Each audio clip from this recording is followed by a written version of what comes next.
Hello, everyone, and welcome to EduTALK. EduTALK is a bi-monthly virtual talk show created out of the need for a global learning community focused on topics in education that directly impact Caribbean nations and diaspora nationals working across the globe.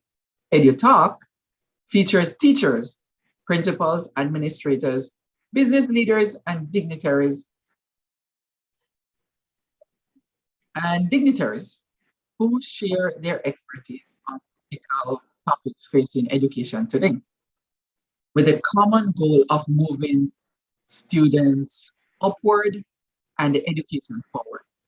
My name is Dr. Dwayne Dice, and I'm the founder and CEO of Education Solutions International.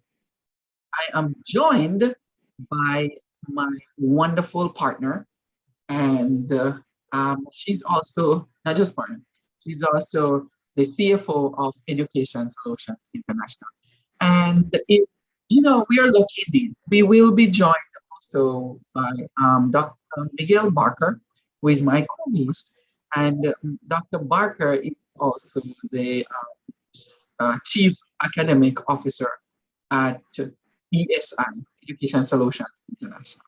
Okay, so welcome again, Julie. It's very good to have you here as usual, talking about topics that are really meaningful to us. Welcome. Yes. Yeah, just greet our audience. And Thank you. Yes. Thank you. It's a pleasure to be here again. My name is Judy Villanelle Dice. I'm the CFO of Education Solutions International, and I am always interested in talking about our children. So I'm really grateful to you, Dr. Dice, for making sure that we're going to take time to speak about children and children's fun. Yeah. And so there is one simple question we're asking tonight. Are schools failing students? And in the midst of Child's Month, we're looking at the child, let's take the individual child as a whole person, and looking at not just their head that they're learning, and they're grappling with stuff in their head, academic content. But we're also looking at how we educate their limbs, their arms, their body, their motion, their going and coming, and their groove, and their musical beat when they walk and they dance and they talk. So we want to take this to another level when it comes down to education. And education, according to how we look at it since the beginning of when they label it as education, is housed in a place called a school. And that place is where we're all journeying to every morning since we were 3 or 4 or 5 years old to go to get educated. And so we have to look at the whole realm of things that comprises education. Are schools failing students? It's not a yes or no question. So let's, if you will, Judy, just give us a brief overview of that, in general. So, of course, there are some schools that are doing amazing work.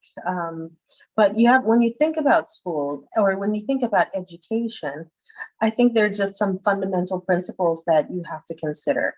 What always comes to mind for me is the lioness and her cub, and what she instructs that cub on how to be able to hunt, where to hide, where to get water, what time of year. It's practical education. It's a practical education that cub can grow up and participate in a life that is going to pretty much be assured of their survival. So when we talk about whether or not the school system is failing children, we have to think to ourselves, are we providing them with a practical education? And when it comes to being a human being, obviously practical is different than just being a lion. We have social emotional needs. We have different learning challenges as well as differences that our school system would need to take into account. Right now, we're having a lot of children with social emotional issues because that hadn't been in many school systems a priority. It is now, it's something that's coming to light. Children need to know how to manage their emotions. They need to know how to deal with stress and anxiety. They need to be able to be prepared for the challenges emotionally that life will have to, let's say, introduce them to as they get older. It's in order to be able to really overcome the anticipated challenges in adulthood, there has to be some social and emotional stability in addition to content. The question is we have anticipated that obviously technology is the direction that our education should go because that's what we're using so much of. But the research that's being done right now says that there's the hugest divide between ethnicities based on technology, that those same colonized nations, people of color typically, are now being marginalized as a result of not having access to technology in the same way that their Caucasian counterparts are having, or and sometimes Asian counterparts are having. So we have to find a way for all of our students to be successful in our school system, and that seems to be the challenge. Are they failing them? Well, in some cases, unfortunately, they're not preparing them. So that can be assumed to be some level of failure, but the job isn't done. We still have time to recognize these challenges and start to come up with ways in which to overcome them. Yeah. All right. So that's the overview right there. Yes. So we're going to look at opportunities, and to respond to the question: are schools failing our students? And then we're going to look at some of the threats, within the school that we actually going to talk about this idea of creativity and the natural creativity of students when they come to school, and then looking at some of the innovative principles that could be nurtured in schools to influence growth in students. Julie, speaking of innovation here and innovative thinking, we have Dr. Barker, my wonderful and distinguished co-host, joining us here at the moment. So, Dr. Barker, I want to welcome you here with us this evening. I know you're running a little bit late, and it's fine. Late is not late for us. It is early. Wagwan, Dr. Barker, just greet us and let's go straight into the topic again. Hi, good evening. Good evening. Good morning. Good evening, Judy. How are you doing? As usual. Yes. It's a tough question, right? Yes. Are schools failing our children? I think it's a very interesting question. I think depending on how we measure it, there might be different, viewpoints as to whether schools are failing children. Perhaps if you ask the government, they might say it's the teachers. And if you ask the teachers, they might say it's the students or the government. If you have the parents, they might say it's the teachers, Yeah. What about somebody, sorry to interrupt, but what about somebody like Judy who is in policy, like writing and interpreting policy at the executive head? What if you ask somebody like that? What would they say? Who would they blame? Well, in many ways, they'll say it's maybe, to be honest, they are never in the firing line, right? In that sense, because they're implementing policy, unless they're writing, which tend to be a political side to it. It tends to be decisions by government that, policy writers have to find a way to interpret it, right? So that's how it tends to be, so it's normally the more visible that gets the plaudits if it's working. But the end thing is to look at the outcomes, right? At all times, if we want to know if schools are failing society, it's to look at the outcomes, because everybody will claim that they are doing the right things. Teachers will say that they're teaching well. The government will say that the school will provide the curriculum, will provide the support. So why aren't our children doing well? The parents will say, I send my child to school every day. But ultimately, the students are the ones who are the best measure of whether schools are failing children, and whether school represent the building or the people in that specific building is another thing. Whether school is the entire system is another conversation. But I think when we look at the outcomes, I've always pointed, if we keep it narrowed down to, if you look at any part of the world, you can use that as a measure, the outcomes, Jamaica, certainly, we see that a very small proportion of students leave the school system with the skills, the knowledge, maybe even the attitudes that are needed for the next stage. Very small. Those who do, whether they are educated in the traditional school, traditional high schools. It starts even lower than that, even primary school, as they come up, to then be selected to go to some of the best schools in the country, which are, let's say, the traditional high schools and a few of the upgraded schools. And that distinction still exists in the system, right? The outcomes are the key, and once we look at the outcomes, we have high crime rate, as I said before, quite high crime rate. We have a kind of apathy. I think there's a disconnection that exists between people and the state. They refer to the government, and why the government don't do this, they don't feel a part of the process. As I mentioned the other day, there's a lack of skills within the country in terms of the skills that are needed to move the country to be ready for the next, the next stage. The growth that's happening in the world right now is exponential in terms of what is going to be needed to keep up with the information age. And so I think, on a whole, I'd say at the moment, the evidence suggests that schools are certainly not equipping the students with the tools. And when I say the students, I mean a majority, in order to move forward. Failing, we can look at that a little bit later. Yeah. All right, cool. That's a very good one. Thank you, Dr. Barker, is very good. And Judy, thank you so much for the overview. All right, so let's dive into, let's look at some of the aspects here that are involved. So if you're saying failing or not failing, or we take that as an umbrella topic, then we have to question in what area and what capacity based on the outcome, as you said, Dr. Barker. So what are those outcomes then? In the 21st century, we're educating students for what?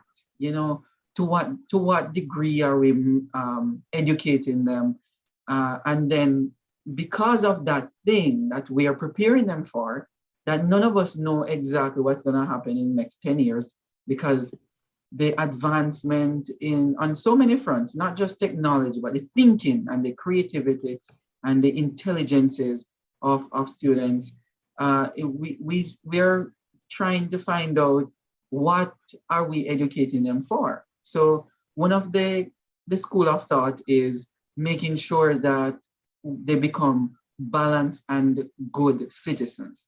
So if we can stick with that, then we have like a middle of the road measure there, that as long as they are morally balanced, they're ethically balanced, and they are good citizens, they're not hurting each other, they're developing programs for their children and their children's children, and so we can leave this world with them after another 20, 30 years, that it will be in good hands.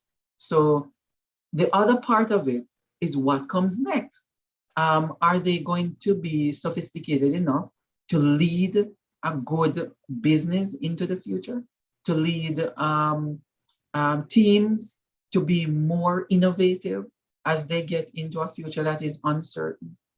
Some of those things, those ideas, those concepts that schools are grappling with as they go through planning, and even from the policy level. So Judy, when we look at the school, and you can use your own example, so and Dr. Walker, as we share, when we were in school and we walk into school, we were bubbling with ideas. We were very creative, and we walk into the school and like, oh, I love it. I love school because it's learning and it's fun, and I'm gonna be anything I want to be, you know. And then a teacher will say to you, we have math to do. Okay, don't be bubbly over there. You have to learn some algebra here. And the science is not your type of science. You can break an egg in here and it falls on the ground. We actually have to follow some rules here, you know. So you find out that it's starting to become living in this little box and the narrow thinking and so on. Is it really narrow though? Are they preparing us for something greater than what we're thinking of? So what is school doing with creativity and innovative thinking of students based on our personal experience, as well as what we see out there from leading change? So I would definitely say that in my experience here in New York City, we have three primary types of schooling. You have traditional schooling, you have progressive, what they call progressive education, and then you have religious education, right? So the private schools tend to lean a little bit more to the traditional side, but they also incorporate a lot of creative arts. So when you go to a progressive school, they might not focus on alphabets. They focus on social emotional learning, interaction, collaboration, all of the social skills that they've identified as being critical developmental pillars to establish before learning takes place.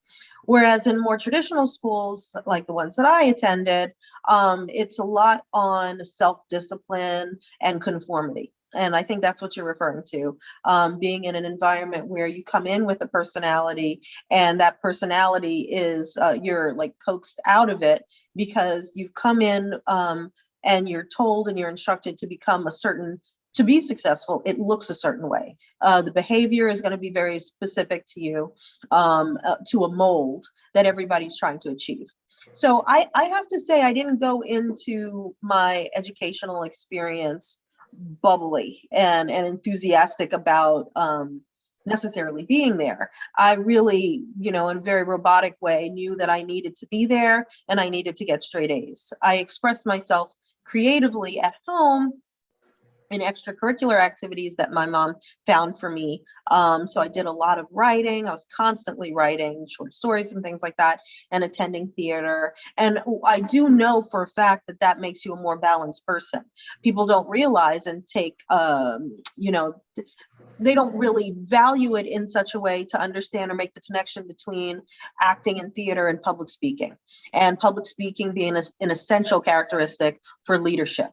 Being comfortable in front of an audience, understanding how to interact not only with the people on stage with you, but also to be able to read the people in front of you. These are absolutely essential skills for leadership development. However, you have to be in a certain school that allows leadership to take place. In larger schools that have too many kids in the class, you might not have the opportunity to go up and speak, but in the private schools that I attended, it was encouraged. There was always an opportunity to take a leadership role because there weren't enough students in the class not to make that a possibility. So what I realized in all of this is that depending on the leadership concept behind why the school was established and what they think their goal is going to be dependent on pretty much two things. And unfortunately, it comes to financial.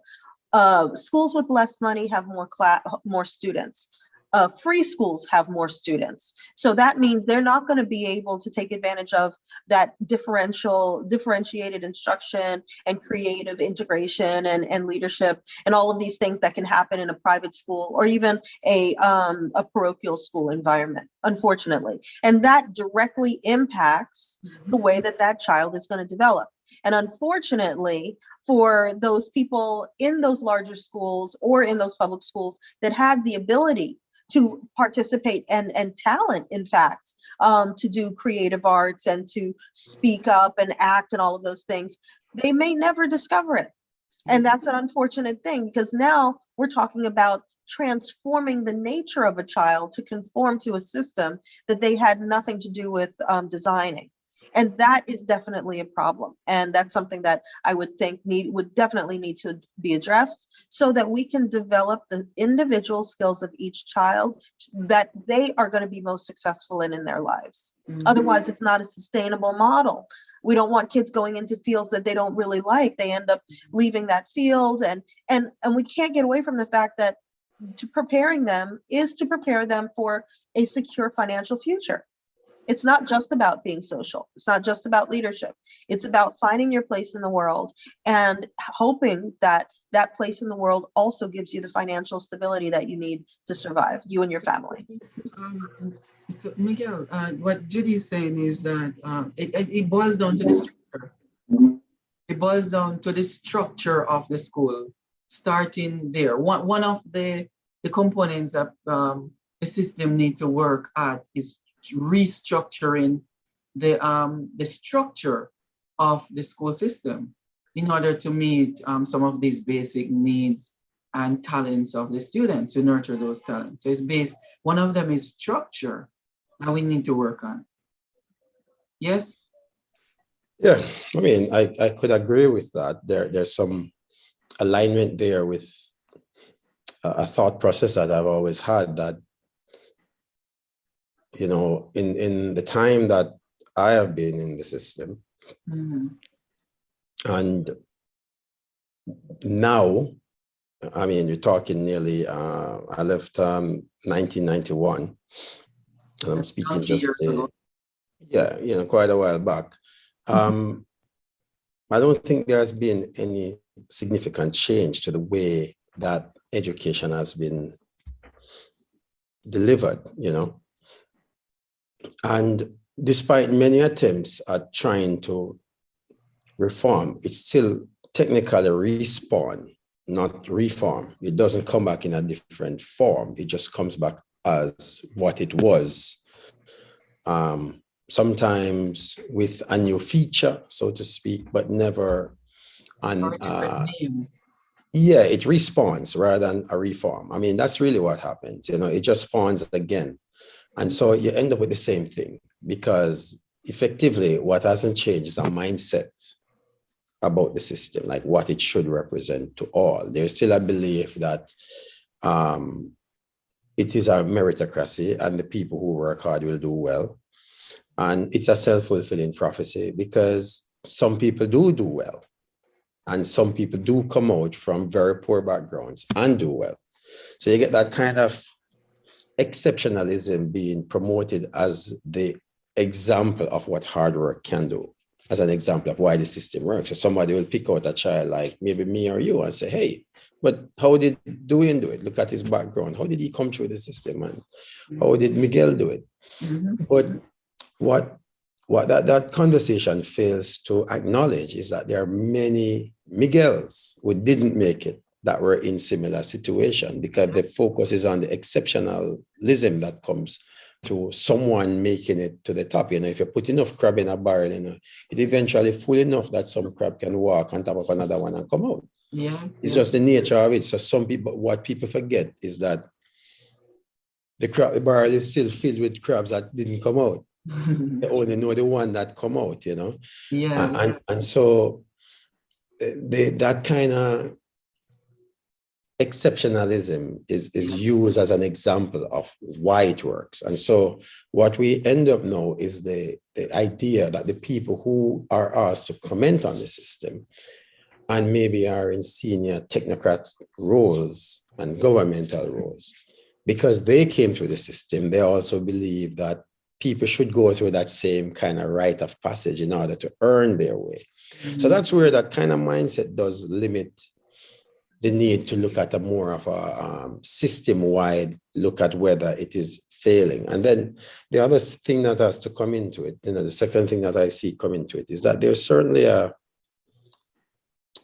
kind of a ranking that exists within Jamaica in terms of what is considered to be educated. You know, people who are when you go to high school, you have science and 10 science, it's still a part of the Jamaican school system. And the brightest kids are expected to do science. And if you don't get into science, you think that you're failed. Now, imagine that in 2020, that people are still fighting to prove that they are the brightest. And that recognition comes by being in a 10 science, for example, because that's the way it is set up. It's just the way it is. And if I don't get into science, it means that, okay, what else can I do? Maybe 10 arts, that's the next level, or, and then you have the kids who are doing the technical and vocational, who are seen as maybe not bright enough. No, that's the reality. So I think what we need is certainly, so the school is failing also in the overall mindset that is there. And there's a whole big picture look at that, that maybe it's not the school that's failing, it's the context in which the school's operating that's failing.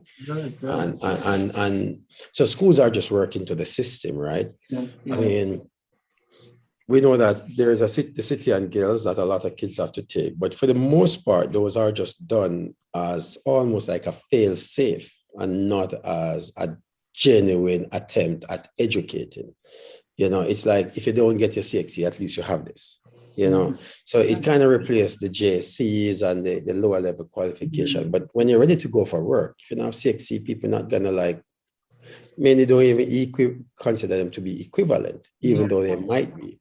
So there's certainly a need to rebalance skills-based education, where people can actually see going into hard trust as a genuine manifestation of an education, and not what you do if you're not done well in the education system. And so that is certainly a part of the whole failure conversation, like what is failure? Because we do have kids who leave with 0 CXC, who eventually go to the hard trust or whatever it is, get qualifications, and then try to re-enter the workforce. Did they fail? Did the system fail? Well, yeah. Ken Robinson, he died now, God rest his soul. He's from Great Britain, but he moved to New York and he did some TED Talk. And he's an education reformer and consultant and so on in the past. And he said that we need to reform the schools and the systems that students are being educated in, because the schools in general, he didn't call any names of any schools, but the way we educate students, we actually educate them out of their own creativity. Because they come to school, we don't nurture that creativity. We actually have a plan on a paper for them already. And we educate them based on that plan. And we never stop to think, what is this child good at, in order to educate them, inform their strength, support their strengths areas, and so they can be productive, useful citizens of this mighty earth. And so, because we have a blueprint for students, we just take one of them, slap it on them like a tag, and it's like, you're gonna be this, you be that. No, you can't be that. Stop talking about it. You're not gonna be a musician. Cut it out. I need a lawyer out of you. And so they just stamp these labels on students to their own detriment, to the students' own detriment. So they end up getting these zombie-like people walking through these jobs that they don't want, and it's based on what their parents and the school actually gave to them. And I'm hearing it dozens of times over, that this is not my first choice career. I hear it a lot. And they might ask one of us who is super happy with where we are, devoting our lives to service and so on, people. And Jenny's laughing because she understands what I'm saying here. And they might say, why are you so happy? Like you're constantly being happy. And I say, I'm living my best life. Like I'm supporting people. I'm doing what I love and so on. And they're like, I am yet to find what I love, And it feels like you're not supposed to be happy around them anymore, because you are offended by their own grief, and you want to identify with them and see if you can help them. But so that's what the school system in general, if we talk about failure, that's what it has done to people, in my estimation. And I've experienced some form of killing of creativity too in school, where I wanted to do something, I wanted to write, I wanted to, and they'll be like, no, no, no, you stick to this because you're good at math and science. Also, you stick to that, because we want a good scientist out of you, or you gave a really good speech the other day. You need to study writing and speaking because you can speak very well. Stay in English class. But what if I don't want to be an English professor? What if I want to do something else? So what exactly? So what exactly are the components of a good school? A school that, and it could be not a building. It could be a concept that will get students to start mobilizing themselves in this four walls. When they come, they want to be there. They are interacting with teachers who want to be there. They're interacting with their friends who are enjoying music class and Spanish class and science and math, of course, reading. They love it. What are some of the components of this balanced system for students in the 21st century now? I'm going to ask Dr. Barker to start. I have an idea, but his will be more grounded in experience. Mine is a dream that I imagine would be ideal based on, my perspective. But I'd love to hear what you have to say, Dr. Barker, first. I don't get to put me on the spot. You started off with Ken Robinson, which that Ken Robinson video was done. Ken Robinson had one of the very first YouTube videos out, a long time ago. Because I certainly remember, I think it's called How Schools Kill Creativity. Yeah. And I certainly remember watching this video, sharing this video with my team when I was head of department in a school in the UK. So it has to be easily about 15 years ago. This video was produced. And at the time, it was one of the kind of first type of TED Talks as well. Yeah, when TED Talk wasn't even a thing, it was one of those kind of talks that would be classified as a TED Talk. And the premise of that was that schools still educate students using a mind frame that was needed for the Industrial Revolution. And at that time, there wasn't even schooling as we know it now, where it was such a thing where everybody was educated. I mean, if you go back through like an American history, the civil rights and all of that, quite a lot of people would maybe not have been educated, and education wasn't seen as the way, And when he spoke, he was speaking about national systems in general, and Jamaica is in no way spared from that analysis. I think where we have had the bigger challenge is that some of these systems have recognized. I mean, I work in the UK system, and I can tell you that it fails students as well. So we're not trying to, you have to be very cautious here. Jamaica fails a lot of its students. And so, I mean, if you check any information right now in the UK, it will say the school system is failing its children.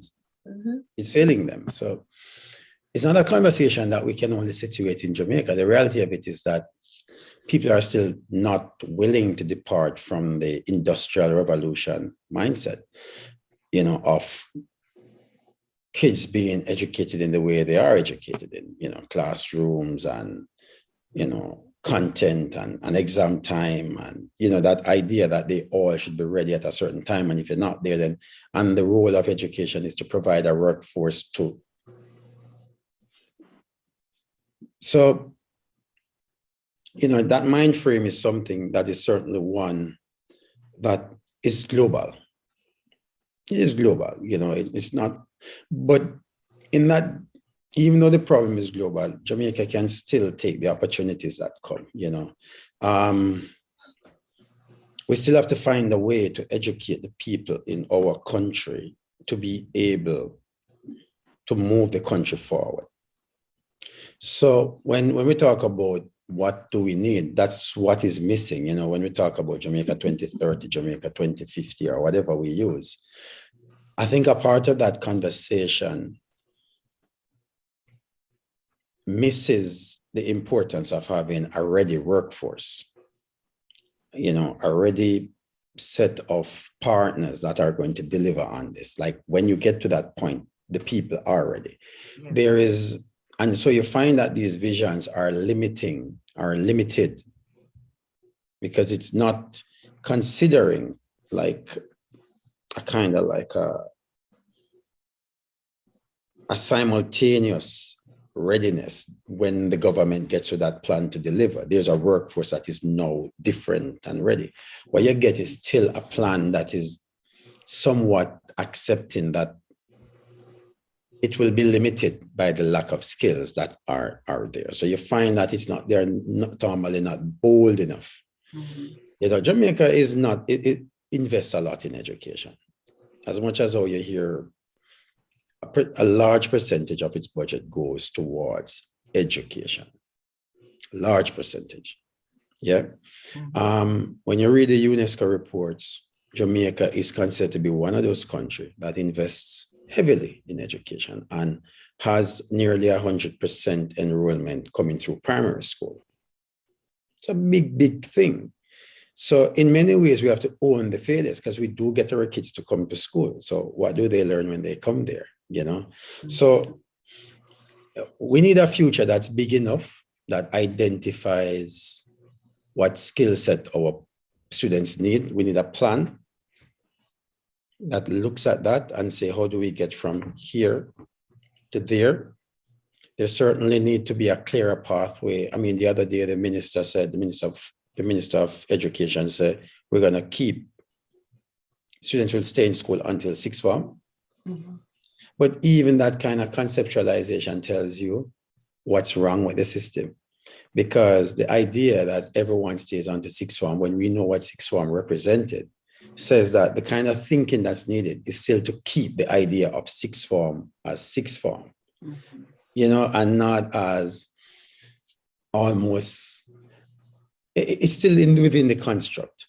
What you really want is a bigger conversation of what does education looks like when it is extended to age 18 or 19. What are we teaching students? Because effectively what she meant was, when you check the details, was because students missed out from COVID, they literally will be creating almost a repeat of fifth form so they can retake CXC to go back through the hoop.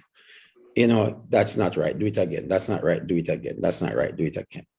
And it's not addressing the fact that there might be, so we first see the mindset. Mm-hmm. Let's get to the mindset. Yeah. Okay. So we talk about structure and now the mindset of leaders, basically. So Gigi, what was it you have in mind? Because you told Miguel, let him go. I am a mom. I've been through the system. You and I talk about this stuff to exhaustion. I work in a system where I've seen all types of schools. I've visited at least, I would say, 600 schools in the 8 years I've been working at the Department of Education. And I'm just saying that every place is different to some extent because of the community, but the structure pretty much is the same, except for the leadership mindset of whoever the principal is, right? But they're still limited by their structure, by their environment, whether or not it's a safe place for kids to go outside. I mean, so I would like to take this opportunity to like envision what, based on your question, what do I think a school ideally should look like in order to be successful, to being able to reach all of our students and at least each of them be able to come out of that education system with some way in which they can be useful in society, right? I mean, that's ultimately the goal that we want to have. I think the best learning takes place when your whole body is involved. I remember reading about a school here in New York City. It was actually an all boys Catholic school where the young men came and to school and ran for the first hour every day. Mhm. And that was the way that the principal, also a man, said that he would get out all the fidgets that boys tend to have, all of their rambunctiousness and fooling around with each other. They were so relaxed and calm after that morning run that when they came into class, they were more focused, they were more calm, and they were ready to work. They made exceptionally good grades, as a matter of fact. And so he took into account who they are, what they are, their natural propensities, rather than forcing them in a structure to come in, stay still, don't move, penalize them for it, and then blame those that aren't able to do it as being disruptive, right? So in an environment like I know how important food is for students. And I know how great it is to get, take a walk in the morning. I would love a school that, let's say a K to 12, where you have the kids learning about plants and counting fruits and colors and all that stuff as a part of their agricultural program. Let's say they're growing strawberries.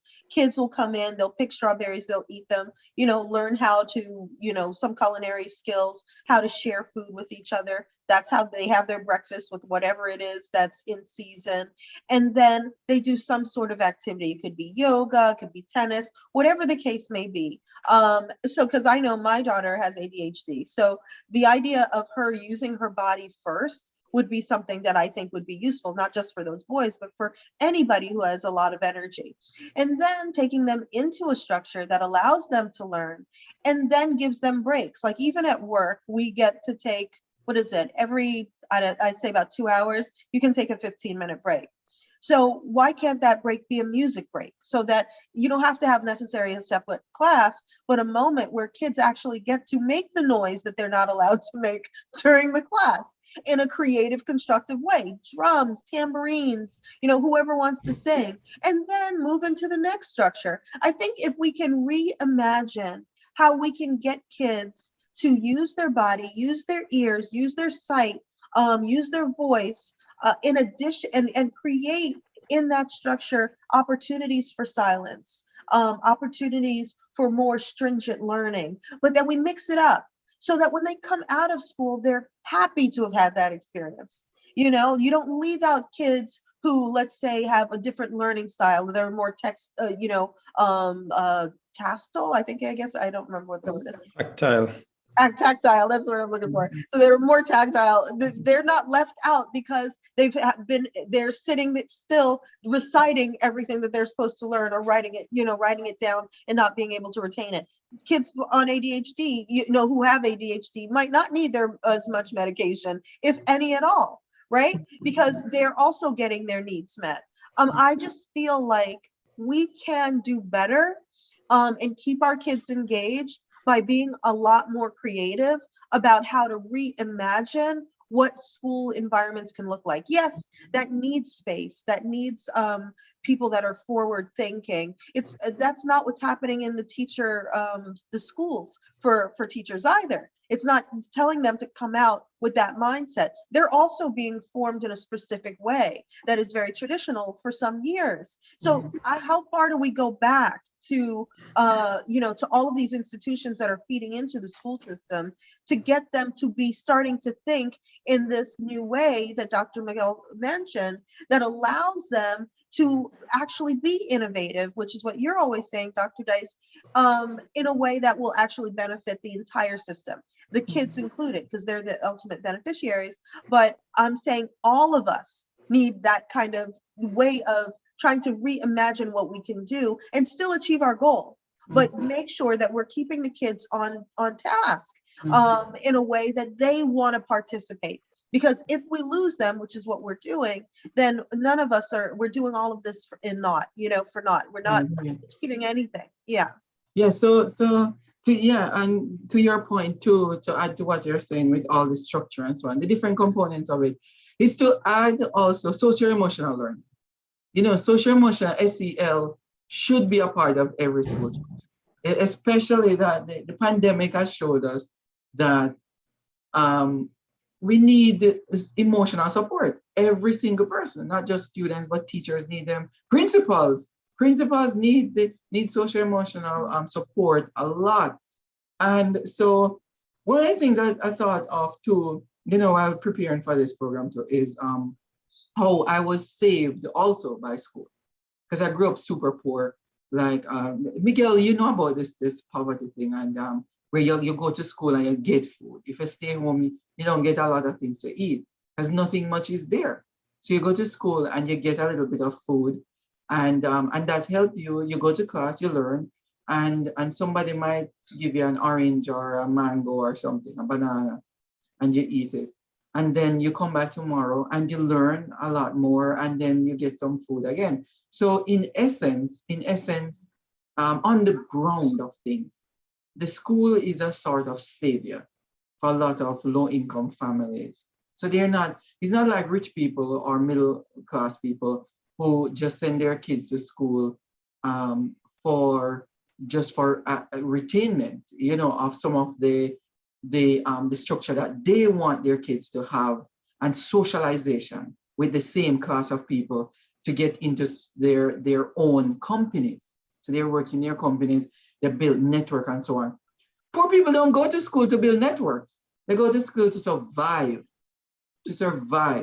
What the school should do is to put the structures in place so that they're not only surviving, but they're actually, as we just talked about, Judy, and Miguel mentioned it, to prepare them for life so that they don't depend on another system, such as food stamp system. When they grow up, they stop being dependent on these systems. So the school have a lot of responsibility, but in essence, to some class of people, it's a survival and a savior for them. Yeah. Miguel, did you get saved by the school? Because you talk on this program, and I'm pulling you out here, that you were bad. You were one of those kids who, run around, do mischievous things. I wasn't too mischievous, or maybe people don't know, but No. Talk to me, yes. No. It was goody too. I think I was maybe one of those complex students where teachers certainly I think all my teachers felt I had the ability to do better. My reports would normally say that I certainly didn't suffer from a lack of belief in my abilities based on the people that I, engaged with. I think it was more, my conduct was more a response to, the conditions in which I had to survive. Mm-hmm. But, as we're talking here, it reminded me to look at, can I share something on my screen? Yeah. Let me try. Let me know if it's showing. Yeah, you can share. Let me see. And let me know if you can see it as well. Yeah, totally. Yep. Can you see this document I'm showing on the screen? Totally, yes. Okay, Jamaica basic human needs. Judy, you can see this? Yes, thank you. All right, so this is something called the social progress imperative. And this is developed by a guy called Michael Green. It's an old thing, but I think it's something that we can have a look at to kind of understand where we chart the next move, you know what I mean? Mm-hmm. What this represents is a scorecard. So rather than, GDP, which most countries use to look at economies, he had proposed a different measure called the Social Progress Index, because he believes that society really, money doesn't define how advanced a society is. We have seen many societies with a lot of money still don't provide for the people in the way that they should. Mm-hmm. So he felt that there are three key components to that well-being. You know, you're talking about social and emotional learning. So that's why I kind of realized that maybe we can bring the conversation more to what the new future should be looking at. Mhm. And so there are three key components: basic human need. Basic human need. I was trying to find. Let me see what happened here. No, it doesn't do that. Basic human need. Mhm. Foundations of well-being and opportunity. And these are the kind of things that he said we should look at in a society. And if these are in the right places, you know, the right kind of hitting the right notes, you're going to find that society will improve. And you'll find that these are present in many of the more advanced societies. It's certainly coming from a more liberal perspective. So there shall be a little bit of a question mark about why these were chosen. Mhm. But you can't question a future that has basic human needs provided for. You know, you ask about my poverty and your poverty and the exceptionalism that we had to come through in order to do well. Mhm. If we have those, then, you know, we might have less problems, right, with kids. Foundations of well-being. I can see the different components here and opportunity for people. You know, a lot of people feel like there's no, you know, there's no opportunity. But I want to draw, we can spend some time taking this apart. I'll just give a basic idea of how it works, simply because the way it works is important to understand what's happening here. So obviously, as a GDP per capita, which is use a ranking system, and the yellow and the blue and the red indicate a comparison between countries that have similar GDP. Okay, so it's not a general comparison. There are 15 countries that are used to form the basis of this blue, the yellow, or the red. Yeah, and there's a key at the bottom that explains how it works. So, for example, where you see, like for example, when we look at under inclusiveness, you see equality of political power by socioeconomic position. It says that Jamaica is at least a clear difference in that group compared to the people in that group in terms of positive. So the blue represents a more than a point, you know, a big difference compared to the group. So Jamaica, and we have evidence of that, like, you know, like in we have, you know, we just talk about that, right? Yeah. People like us who come from poor, who eventually can become prime minister and become ministers of government, or if you're blind or whatever, you can still be a minister of government. Jamaica has all of that, right? Yeah. So that is evident that we can see that happening. There's equality of political power, even through socioeconomic position. But let's have a look at where our eyes are easily drawn, right? The reds. And this is comparison. In the bottom left corner, don't know if it is showing very well. Yeah. The countries that we are being compared to that are considered to be on equal footing to us in terms of GDP, right? Yeah. Relative to, you know, similar GDP per capita. And that is a whole other debate, right? You can have a debate about, but this is the way this is done. So you can see the countries, quite a few African countries, and you can see the countries. So it gives you an idea of what we're being compared to. So people can't just jump and say, yeah, but we're compared to the US, or, you know, that kind of thing. Yeah. It's just countries of similar GDP. But let's have a look at personal safety and personal freedom of choice. So basic human right in terms of safety. You can see that in terms of deaths from interpersonal violence, that's people killing people, me and you having a problem and me kill you, because we can't bother with the police, just two people, which is what we see reported every day. Jamaica is ranked 149 out of 163 countries. Wow. Yeah. Yeah. And compared to these countries, we're underperforming by you know, compared to them. It's a lot. Yeah. But even just on a ranking level, yeah, we are at 149, right? Very, very low. Yeah. But let's have a look at personal freedom and choice. And at the very bottom, that red that says young people not in education, employment, or training. Look at our ranking again. Yeah, almost the same. So this is not made up kind of data, you know, this is what it is. So we have a lot of people who are not in education, employment, or training. You can call it NEETs for short.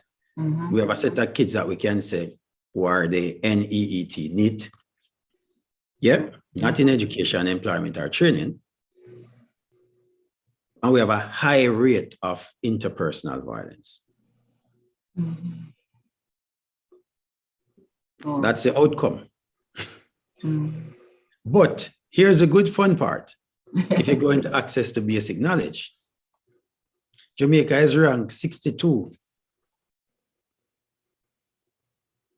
right? Yes. For access to quality education. Mhm. We educate our women fairly well. Yes. We have gender parity. Yeah. Mhm. So whatever is the strategy moving forward, Yeah. right?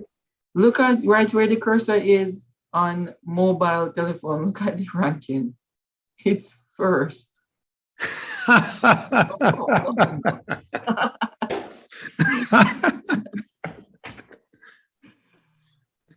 Oh, goodness. So we can use the cell phones for something.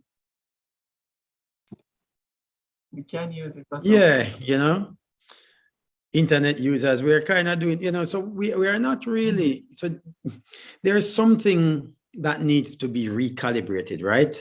Anyway, about that share this, we can talk a little bit about this another time, but I thought it would be interesting to add something like this to the discussion. And there's a piece where we can even throw up other countries. You could say to me which country, and I could pull another country and look at their scorecard. And what they do with this also is that there's a comparison that there's a, you know, like every year it is changed, you know. So if you look at countries that people consider to be doing better on these, like the Norways and the Denmarks and so on, you can see they still have reds because obviously they're compared with countries with similar GDP, Right. you know.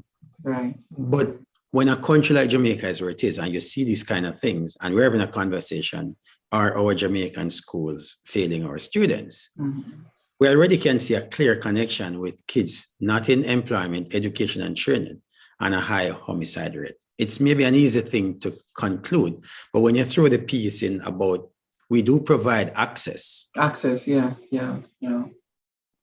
What's happening? Because access is different from output. Yes. We can all have access to a high quality, but why is it that the output isn't enough to get people into further education, or become employed, or continuing to train? What's happening there? Yeah. My goodness. It's a good question to grapple with. Well, they say you can take the horse to the water, but you can't make it drink. And the teachers can be ready to teach, the school can be ready to provide the environment. But if the students aren't engaged, if they don't feel like the information they're learning is relevant to them, if it's not immediate enough, unfortunately, with the internet age, it's increased the, I guess you could say, restlessness of our youth, the impatience that they have to achieve anything. So it's not the education that we are telling them or promising is going to have this long-term payoff is not happening fast enough for them. So the payoffs have to be shorter, incremental. You know, something has to happen especially by the time you're in high school, at the end of every school year. What am I doing with what you taught me? Why do I have to wait until I take all these exams at the end of my high school career? Give me some work skills now. Give me a little pay now. Where can I actually see the growth? I don't have the faith anymore that it will ultimately be the case, because they're also aware of the fact that in their own country, there aren't nearly as many employment opportunities as they would like. And so they're like, well, you know what? Why wait? I'm going to make my opportunity now. And unfortunately, there are many more opportunities for crime than they are for innovative entrepreneurial projects. And as we had mentioned in a past conversation, when we were looking at the report, there was no mention of developing those entrepreneurial skills in our students. It was only trying to create an environment where they will be employable by other companies. when Yeah, they themselves have the opportunity, the skills and the intelligence as much as any other society to start being creative and creating something for themselves. That has to be supported in an infrastructure of government, private donation, something that allows them to start developing and thinking about. And again, Dr. Weiss, that's what you were saying earlier. What is that creative side of our thinking that'll allow us to be innovative? I mean, who's more innovative than Elon Musk? And he's totally rich. I mean, he couldn't be any more wealthy. The guy is a creative person. This is the future. We must develop and in our students, no matter, regardless of poverty, because poverty, obviously, that can actually encourage you to come up with a lot of solutions. Yeah. That doesn't have to be a disadvantage at all. It could be an advantage, in fact, because what I'm sure that you guys have seen for yourself, the more money that you get, the more or that the people in society who've always had money, they slow down in their innovation because they've already, quote unquote, met their goals. They have what they need. They have their food, they have their environment, that they have the safety, all those things that you say we all need. Once you have it, unfortunately, it doesn't motivate you to create too much anymore.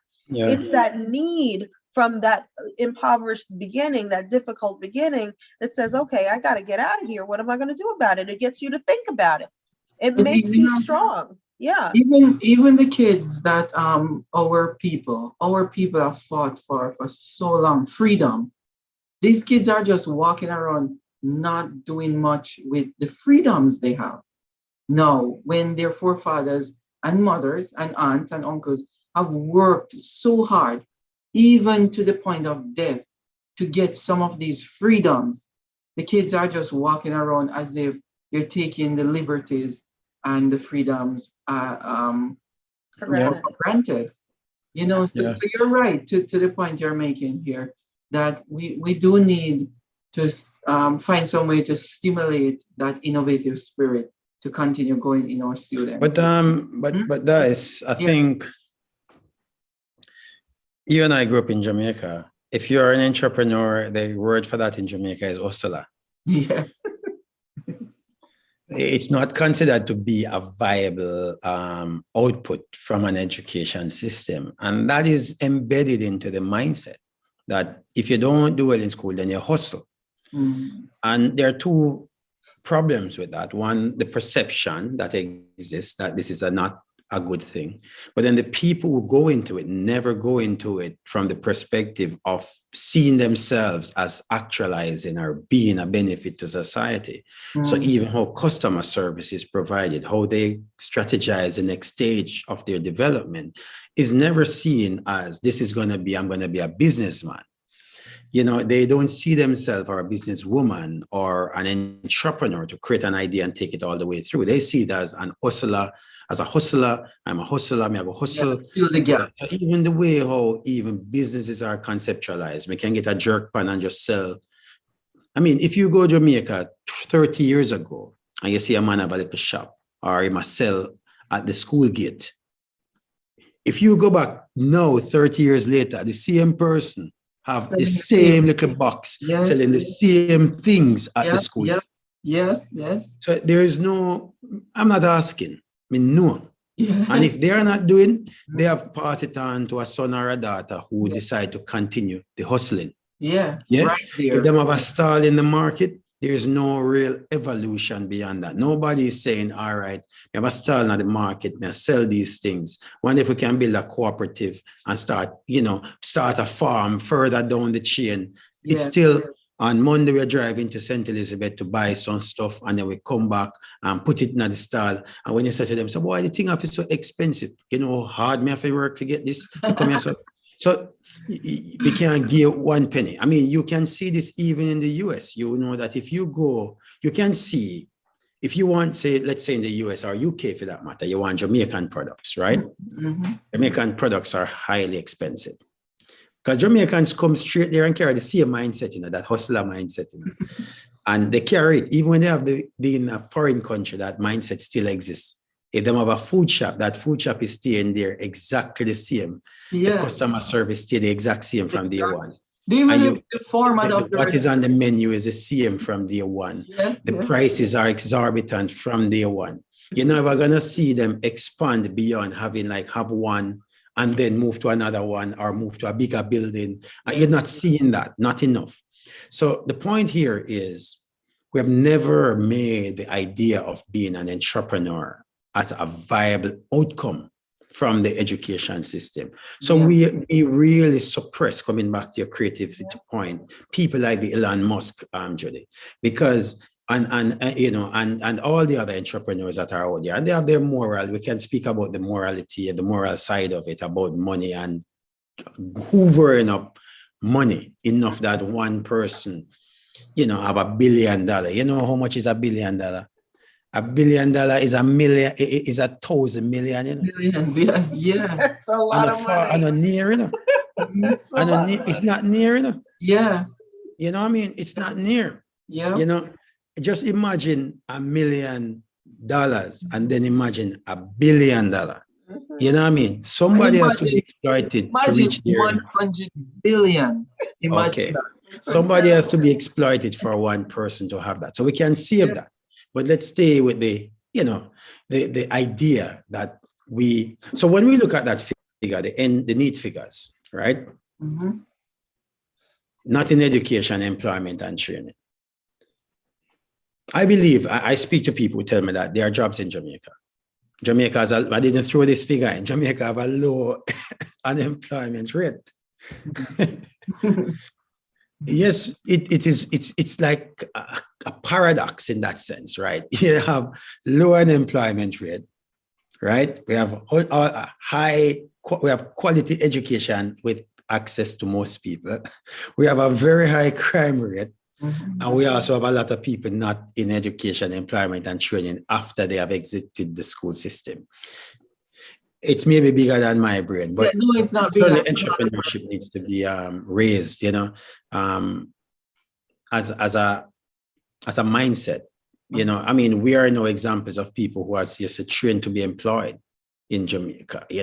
We're looking for a job because certainly education is a way out. Mhm. But it is not the only way out, Exactly. And the word education is an open thing again for many Exactly. people. It means Yeah. math, English, science. Mhm. Mhm. Employment is also not the best way out, because the fact is if you can start trying things young and give Mhm. yourself a chance to fail and to succeed repeatedly, by the time you start to get traction, then you've built up the confidence that you need to be able to move forward. I think Yeah. it's so ironic because I work for the government, obviously, and we have a completely different idea about the word hustle. Everybody says, what is your side hustle? Everybody has a separate business working for the government. And so it's very interesting to talk to the two of you to see how different different societies actually interpret the same messaging. I remember watching an American movie the other day. It was about a mafia family, and this 15-year-old boy says, it's about time I start my own business. It's and I'm thinking to myself, this kid is 15. He's actually thinking he's almost aging out and he's late to start his first business. Late to the game. Exactly. So the mindset, which is what we've been talking about here, is critical to our own success. Mhm. And with access to the internet, the access that we have to an international market for everything you can possibly imagine is available to every single one of our Jamaican students and our all the students that we have access to. Because I was watching this show the other day where the Americans, they're looking for people who can design things like business cards or T-shirts and things like that at a low cost. Are you telling me our kids can't draw? Are you telling me they can't create those designs, sell it to those people, and let them print it on the T-shirt? They can do it online. All of this is available. Even designs for tiles, for rich people who want to buy tiles in their fancy houses. There are so many opportunities if we take the time to think about it. And when I was looking at the report that you shared, Dr. Barker, I was thinking to myself, and that speaks to what Dr. Dice was saying earlier, is that in the United States, a lot of those basic needs and a lot of those different components are actually met. But it doesn't mean these kids are any more successful than the kids in Jamaica. Mhm. That's what's so ironic. The difference is Opportunity. the definitely opportunity, but I feel like Jamaican kids are trying to do something to help themselves. Like even if they're robbing somebody, unfortunately, the fact is they got to do something. Whereas here, the students are pacified. They have their food stamps. They have their $200 sneakers. It's the strangest combination, and that's again that contradiction. They're poor, but Paradox. yet they're rich. They're uh, not doing well in school, but yet they have all the access to one of the biggest education systems in the United States. So, how can we make sense of these dichotomies, even in rich societies or poor societies, right? Yeah. The same problem exists everywhere. And just because Jamaica decides, okay, we're going to start to fill some of these gaps on that report, unfortunately, we've gotten to see here that's also not the solution. That will not solve everything. We still have to get back to the drawing board as to what do we need to do to get those horses to drink the water. Why, when they come in, how can we get them invested enough in their own learning that they start to apply the effort necessary in order to do it? Yeah. I think the horse will drink the water when it's thirsty. So So get them to be thirsty. They can rob somebody for the water. You know what I think, Dr. Barker and Judy, because we're winding down here, we're over time, is to probably give them salt so that they get thirsty. Yeah, give them something to want to drink. Yes. I Yes. think. Guys, we're gonna close here. Thank you so much. But Hold on, not close. Just one. Carry on. Yeah, but there are the questions I want to ask you, and then you can finish your thought. Yeah. The question is the components that we need to move forward in the 21st century, because the 21st century is still young, in order to change our school system. There are some functions, basic functions that we need to change, and a couple of those functions are mindset. Start with a mindset change, and we have to work on that on a daily basis, on minute by minute basis, and also change the structure of our system. And nothing is gonna get lost. So don't think that if you change the structure, you're gonna have to flip the entire thing on its head. And we're not saying flip it on its head. No. We're saying just start with the mindset. If you start with the mindset, then you're in a wonderful place moving forward. And people will start rallying around you. Grow leaders. Not everybody is going to be a leader. When we say grow leaders, we don't mean that everybody should be a principal or an executive. What we mean is, in your own right, as an instructional teacher, an instructional leader, be a leader. In your own right, as a citizen, be a good leader. Be a disciplined person, a very ethical person in your own right, and lead innovation. Any little ideas you have, you turn it into innovative thinking. Okay, Dr. Barker, let's hear from you, and then we close this down. No, I wanted to pick up on the same thing that, and then we can. It's just a brief point on the purpose of education. This is Russell Acuff, one of my people that I listen to a lot when he's about systems thinking, and he has this thing that he says education serves two purposes. One is to equip the students, equip them with the skills so that they can add value in the world. Yeah. And the second one is to provide them with the motivation to want to learn. So I think what we're seeing in Jamaica is maybe that we do provide maybe an opportunity, but what we are not doing well is just like giving them the salt, so that they are motivated to take it onwards. There's just a kind of apathy that, as I said, I speak to people who say, I have jobs, nobody applies. I cannot get people to leave the roadside to come. And we might have the issue of the remittances that come back, that you see some people in Jamaica who have never worked from the day they're born, but then surviving. My goodness, yeah. Anyway, I know it's a long conversation, but yeah, there's a key piece on that schools are failing. I think so. We can draw a line on that. And I think it's worldwide in many ways. Judy gives some example of what happens in the US system. I can say the same. We have a similar system in the UK, which is to sign on, as I say, and parents getting benefits, as I say in the UK. Jamaica doesn't have that safety net for parents and families who are suffering. I think we should, in some ways, provide a basic need across the board. But we certainly have the problem at the other end. You know, we certainly don't. We have people killing each other, man, crazy. Just for nothing. Step on someone to say the wrong thing, people will kill 5 people for that. So that needs to be sorted out. And I think it's connected to the people who have no jobs, nothing, no self-worth. And my final piece, Judy, you mentioned that dichotomy. It's funny, that's my research is on job satisfaction. And the essence of it is that people are capable of having 2 different sources of motivation, so to speak, that manifests itself simultaneously in you, in the sense that you could have everything you need in your house, everything, but still feel unsatisfied. And my research is around that kind of thing. So it might be a manifestation on that in terms of students and learning. Yeah. Our teenagers are definitely experiencing that because they have everything, but they're very unmotivated in many instances. The ones that we find that are motivated, they still keep mentioning their parents. So it's still extrinsic pressure that they feel from the opinion of their families. So you still don't know if it's really them that are propelling themselves.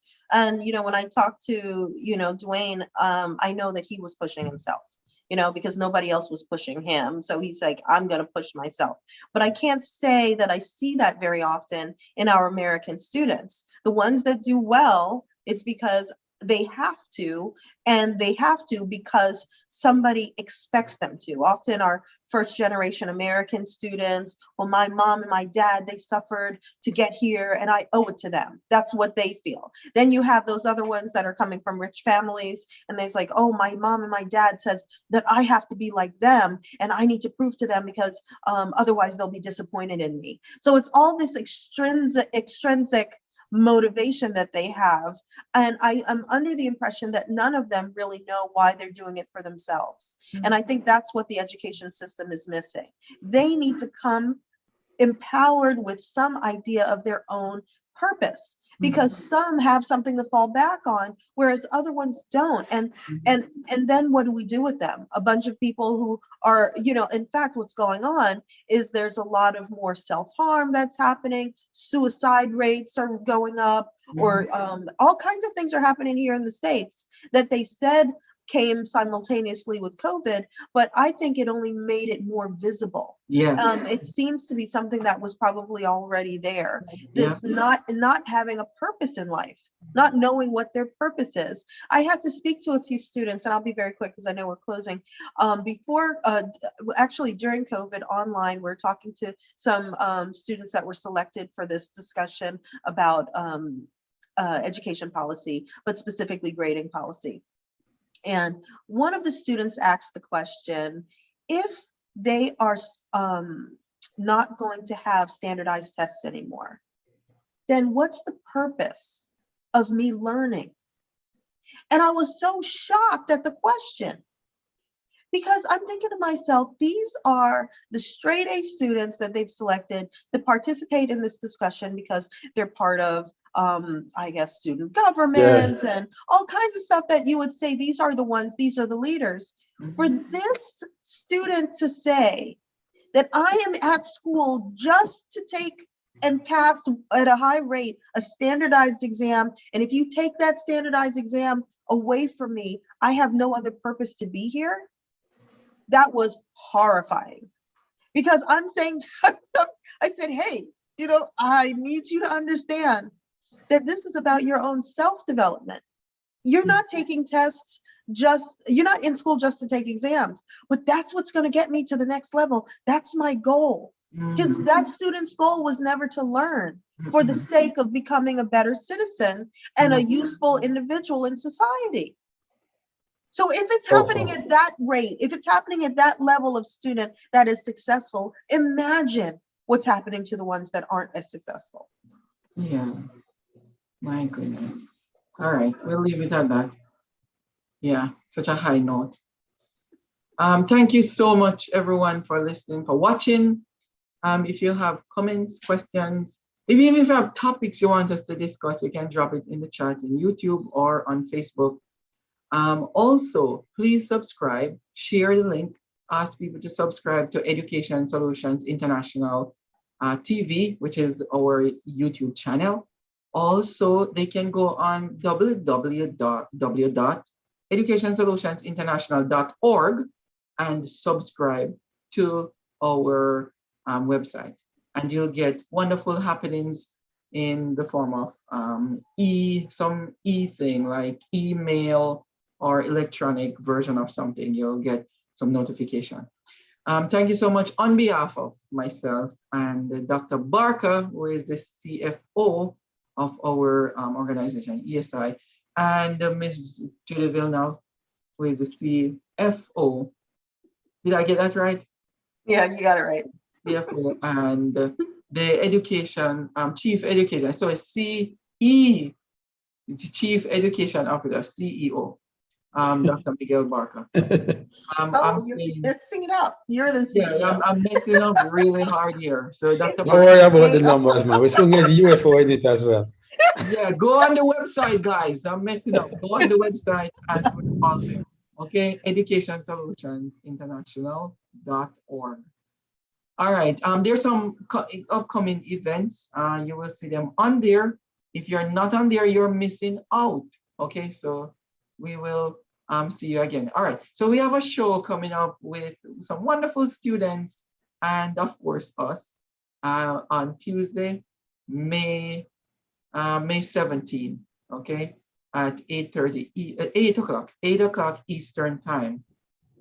Stay tuned for that, because it's Child's Month, so we're trying to feature some people, wonderful people on this program, and you're gonna love it, okay? We have fun time that time. You know, kick your shoes off, as they say, feet up, and you're enjoying the evening listening to some kids talk and about school, about their life and their experience and what motivates them, you know? It's really cool. All right, talk to you soon. Walk good, everybody. Please stay safe. Do not catch another version of COVID. Please stay away. Wear your mask if you have to. And we will see you back here next week, Tuesday. All right. Bye, everybody. Take care. And thanks for watching. Take care. Oh, Bye. Barca, we're going to sleep. You're going to work. Oh, no, you're actually going to have fun. Yeah, so What's that? You're going to be awake, basically, and we're going to It's still live? No, we're still on. We're coming up. Bye, everybody.